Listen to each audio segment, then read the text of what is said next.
Hello, ladies and gentlemen, and welcome back to the Wizard's Forge.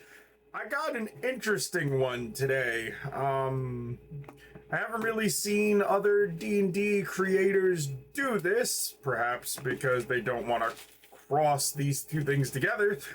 But hey, you know, I mentioned in my last video, the review for the home field advantage, that I thought it would be cool to make a, like,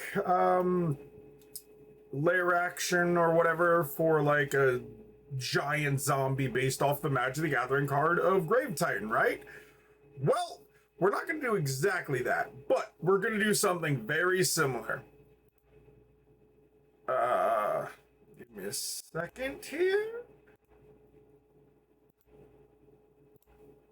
So, this is a website called Scryfall.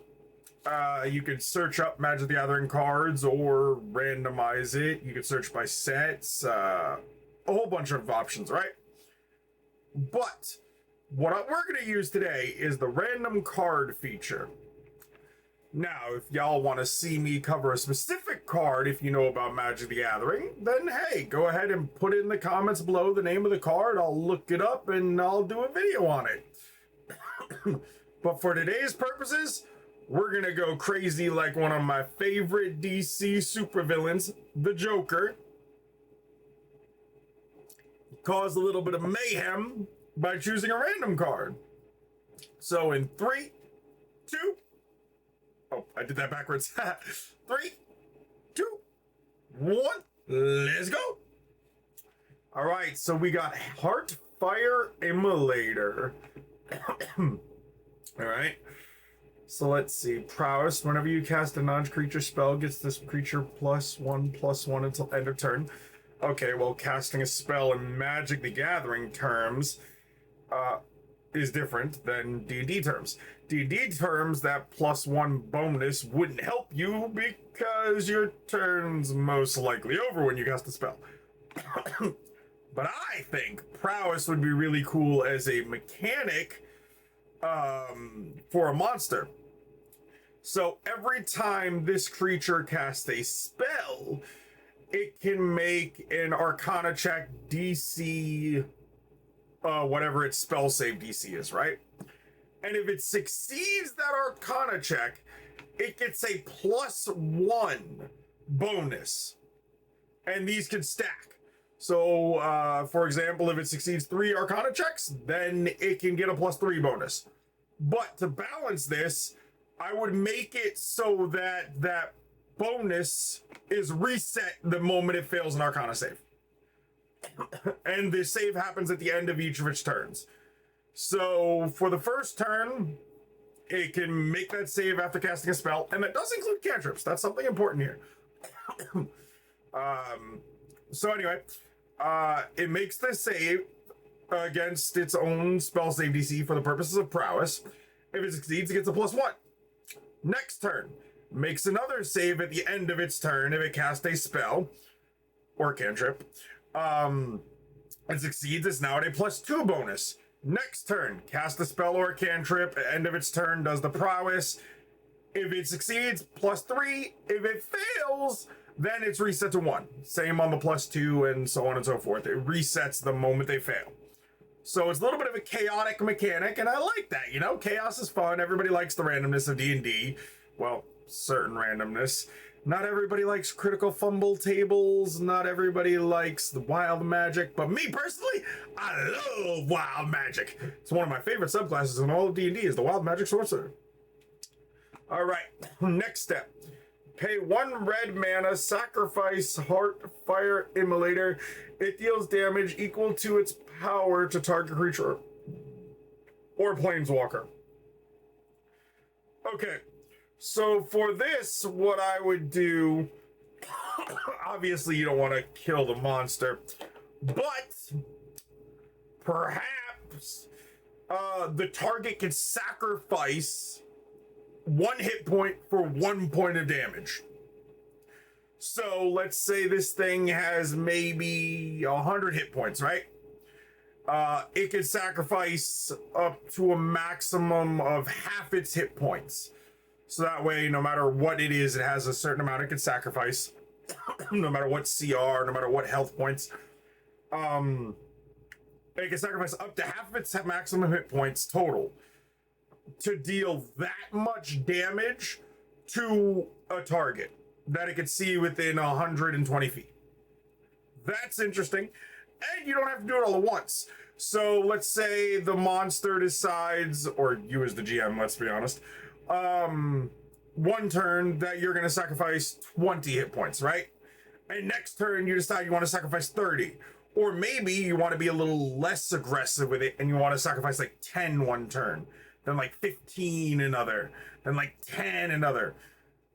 Maybe you even just want to use it as a way of breaking concentration on an enemy spellcaster, right? Like your players are concentrating, let's say, on Wall of Force, capturing the barbarian in with another one of your spellcaster allies here.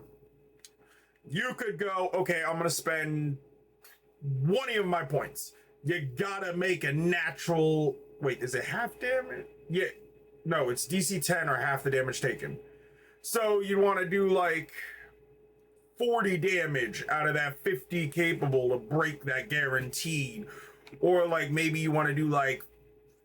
You get the point. You want to break concentration or other purposes, right? One of your allies can make a saving throw repeat every time it gets damaged. There are spells in the games that do that. Tasha's Hideous Laughter, I believe, is one of them, where if you take damage, you can repeat the save. So let's say you deal 1 point of damage to your ally using this ability. 1 hit point from you? Great. And that's a really interesting, unique mechanic that I have not seen in 5th edition. If it's in third-party content and I run into it, I'll let you know. But as of this moment, the third-party content I've looked at, I have not really seen it. Let's see if we can make anything based off the flavor here. I'd rather go out in a blaze of glory than fade away and be forgotten. Okay, I'd rather go out in a blaze of glory. There is a mechanic in 5th edition, and it's on like a couple of monsters. But there's the Bloodied and Bruised book from Anne Gregerson on the DM's Guild that I'm going to review in a future video. And it has a mechanic called Death Throes, which some monsters already have. Basically, when it dies, something happens. So my thought is, based on that flavor text, let's give this thing another mechanic here of a death throw. And what... Forgive my coughing. And what happens is when this creature dies, it can make... well, not it can make because it's dead, but it explodes in an arcane blast as the magic of its being, or if it's a mage, the weave explodes around it, dealing... Let's see, we've already made it pretty powerful damage-wise. Let's say dealing like 46. So 4, 6 die to die. God, man. I love doing these videos unscripted. I get to mess up. You guys get to laugh with me or at me. Doesn't bother me either way. 4d6 worth of damage, or, because I know it sounds like I'm saying 46, 4 6-sided dice, or die? Yeah, dice plural, of damage. So I think that's pretty interesting. Based on the fact that it's a 2/2, I would make its offense and defense relatively balanced. So it's not going to have like a low armor class or anything like that. It's probably going to have like maybe a 15, 16, like middle of the road armor class. Like I said, probably like 100 hit points, a decent amount of hit points, right? Its offense will probably most likely be cantrips, because the way I'm thinking this is like a spellcaster, you know? Most of its spells would be damage based. I say you could probably put some third-party spells if you have any that aren't damage based, but that have like the theme, right? The theme of this is like, this dude's pure fire using. He's a pyromaniac, you know? So, maybe he could, let's see, maybe one of his spells, or an ability if you want, right? You could make his abilities cost some spell slots. Maybe he has an ability that you could pay a 3rd level spell slot and force a target within 120 feet, 60 feet, something like that, to make a, let's say, Constitution saving throw. On a failed save, obviously DC equal to their spellcasting save. On a failed save, the creature is stunned. Now, the way I would flavor that stun personally is they've just been burnt and they don't know what the heck to do.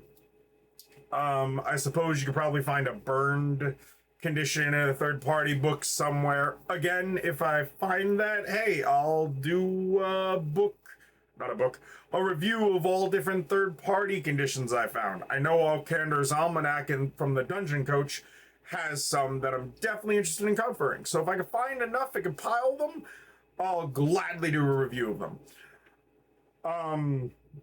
That being said, and every spell slot they spend higher than 3rd level, so if they spend a 4th, a 5th, whatever, +1 for each level higher. So let's say he spends a 7th level spell slot. If he has them, it's up to you as the DM. This is just some brainstorming here, right? It would be +4. So if their spell save DC is a 13, that means the level 3 slot would get 13. But because he's using a level 7 slot, you put it as +4, so it's a DC 17. That is nice. Very, very nice. And it kind of plays in another way that I think is interesting of the spell save DC. There's not that many ways to increase it or decrease it or anything like that, and I think that's pretty cool to have on a monster. And heck, maybe even give the players at some point. Like, again, another Dungeon Coach thing that I started doing in my game is level up feats. After I saw that video, I started making them myself. Without even getting any of the content he makes and sells on his website of the level up perks that he does. I just kind of took the idea and made it my own. So maybe I'd give a spellcaster a level up feat of just that, right? They could sacrifice a spell slot 3rd level or higher, and each level that it's higher than 3rd, it gives them a +1 to their spell save DC. Or in this case, probably a +1 to their spell save DC on 13 and 1 higher for each level. Who knows? Spell save, god dang it, spell slot of 3rd level or 1 higher for each level higher. I think that's kind of cool. That's not the topic of this video though. That 2 casting cost, I would equate that to being a low CR. So if he does have a lot of hit points and he does have a decent armor class, then perhaps his damage isn't as deadly and you'd kind of ignore the 1st and 2nd numbers here. I think all in all, these are some cool mechanics that we've come up with here. It even says wizard right on the thing. So, yeah, it's a spellcaster, definitely. You don't have to make it a human. You could be like orc, dragonborn, tiefling. You want to go really nuts and go a higher CR and ignore the casting cost mechanic of the card when building the creature stat block. Make it like a beholder or a lich wizard. Like, those would be some pretty cool enemies and unique. I mean, not necessarily unique, but I mean, I haven't seen many people running a lich who's a dang pyromaniac wanting to burn everything in his sight because, like some people, he just wants to watch the world burn. Shout out if you know what that's a reference to.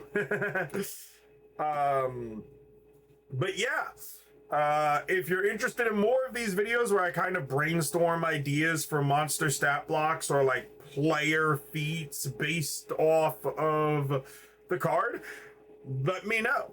I actually really think the prowess mechanic would work good as a player potential feat. As a matter of fact, before we end the video, let's do that, right? We said prowess is at the end of each turn when they cast a spell. They can make a save against an Arcana check, against their own spell save DC. On a success, it's a +1, and it stacks until they lose that save, right? All right, well, obviously a wizard who takes Arcana is going to have a real easy time clearing that. Especially if they multi-class into Rogue and put expertise in Arcana. So we got to put a limit on that, right? +3 is the generic limit that I've seen in 5th edition. You don't see magic items or like any of that go above a +3. So I think what I would do is a +3, but if they manage to get to a 4, they have advantage on at least cantrip attacks, not spell attacks or whatever, that they do until they fail that Arcana check. Or maybe it adds a +1 to the damage at higher numbers, right? Like 1, 2, and 3 successes are +1 to the attack roll, but accumulated successes of 4 or higher are +1 to the damage for each success. I think that's a pretty cool idea and a neat little mechanic. And who knows, maybe I'll start writing content to sell on my own website like Dungeon Coach or Cleric Corner or a lot of these guys that are D&D YouTubers. Shout out to all of them. They gave me the confidence to kind of want to do this myself. D&D as well as other TTRPGs are one of my favorite hobbies in all the world. So if you're interested in videos like this one, where I brainstorm mechanics or feats or heck, maybe even subclasses or classes or something, based on an MTG card or a random one like we did here today, I don't mind the chaos, comment down below. And I definitely look forward to making more videos of this. This is actually quite a fun little brainstorm activity, got me thinking, and it was quite an enjoyable experience. So, without further ado, peace out, and thanks for stopping by the Forge to craft with me. Dun dun dun dun dun dun dun dun dun dun.